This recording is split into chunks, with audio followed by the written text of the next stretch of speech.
هبة الأبواب الكبيرة.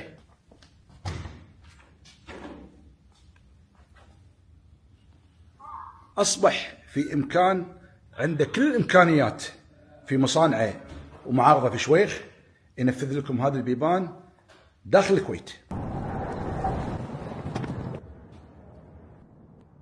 الأبواب العملاقة في شركات بالكويت تستوردها من برا، كونتينر وشحن وانطر، وإذا تعطل الباب بعد فترة وين الصيانة؟ لكن لما يكون مصنع كويتي وبين يدينك وأصحاب المصنع الكويتيين منك وفيك يفرق.